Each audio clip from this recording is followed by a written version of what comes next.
Vini, Vidi, Vici. Julius Caesar. It is because I came, I saw, and I conquered the scholarly cheese guild that I stand before you today to make this intro.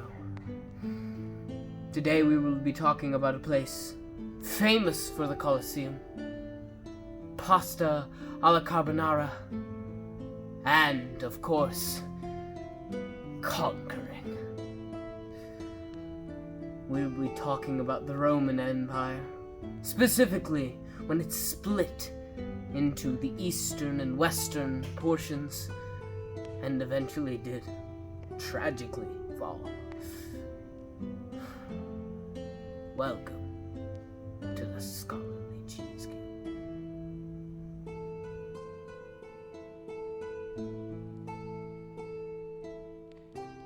So before we go into the main stuff, let's talk about what happened before. And we can see the cause of the split actually happened decades before, when Julius Caesar decided to invade Gaul. And if you don't know where Gaul is, it's roughly France, a little bit of Belgium, and then a little bit of Switzerland.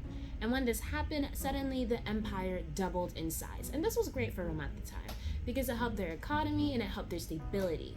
But things went down when Julius Caesar was suddenly assassinated by like 40 of his senators.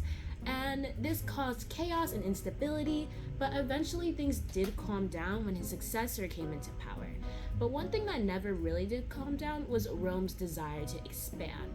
And you would think that after one of their leaders died, they would be like, let's chill, but people became even more obsessed with expanding the empire.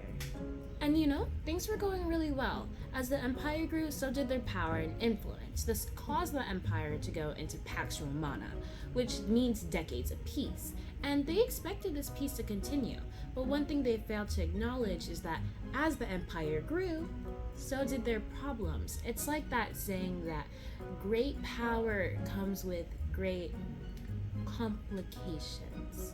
But did the empire stop? Nope, they kept going, because like Julius Caesar said, people believe what they want to believe.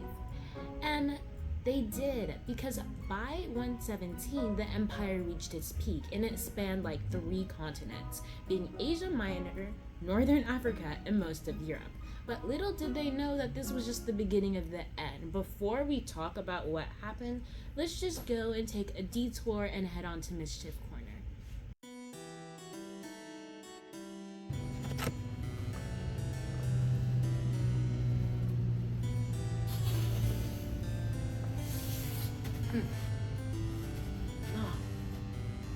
That's so fascinating.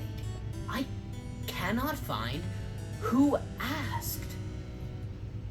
I never thought that they could fail in captivating my interest any further. But I guess it's nearly impossible to underestimate them. Well, anyway, today my fact involves Rome, a land of spectacles and entertainment. In ancient Rome, guests all around the empire would watch gladiators and animals fight in the Colosseum, all leading to the final act, where the Colosseum would undergo a transformation.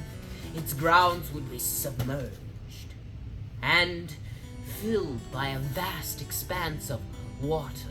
Why? For an epic ship battle, of course, called the Naumachia.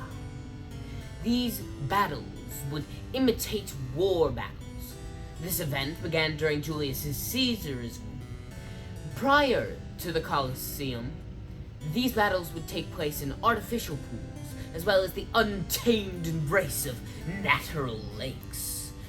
Though it's questionable how they filled and drained the water, what we know is that about 12-ish ships would be in the arena, and would recreate old battles until one side remained standing.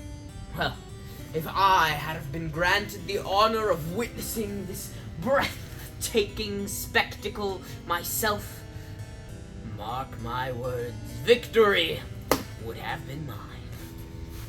Yeah, yeah.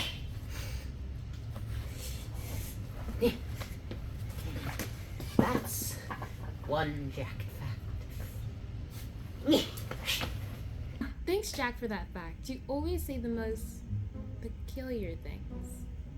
As I was saying before, once the empire reached its peak, it was a red flag. So you see, the empire grew so big that foreign tribes could literally just come in and no one would notice.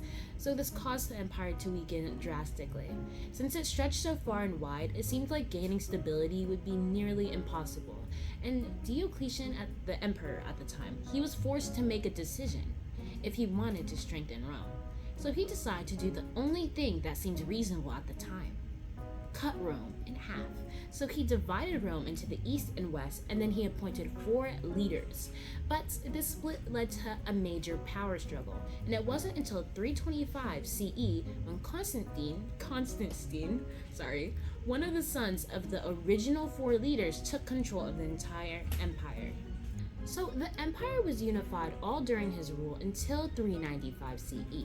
This is when the Roman Empire split for good. You could even say that they were never, ever getting back together.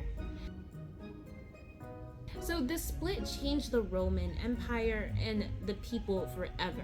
Before the split, many people thought they were just from the east or west side, but still considered themselves as just Roman. But now that there were 2 emperors that ruled differently, there was suddenly a rift. And while the Eastern Empire started to thrive, the Western started to decline due to years of neglect. While the empires both acknowledged the Roman heritage, they also acknowledged the things that made them different. So while the West spoke Latin, we see that the East spoke Greek. And while the West practiced Roman heritage, the East had a more mixed culture due to the fact that they had diverse surroundings. But in the end, the West eventually did fall due to multiple invasions, while the East became the Byzantine Empire and went on for another 1,000 years, before falling to the Ottoman Empire.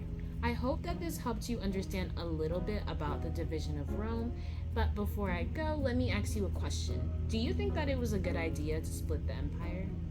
Thank you so much for watching our video. If you enjoyed this video, please like and subscribe. Oh wait, I didn't say that in the right order. Keep going. Okay. Thank you guys so much for watching this video. If you enjoyed this video, please like and share it with your friends. And if you want to see more videos like this, please subscribe, and I'll see you on the next quest.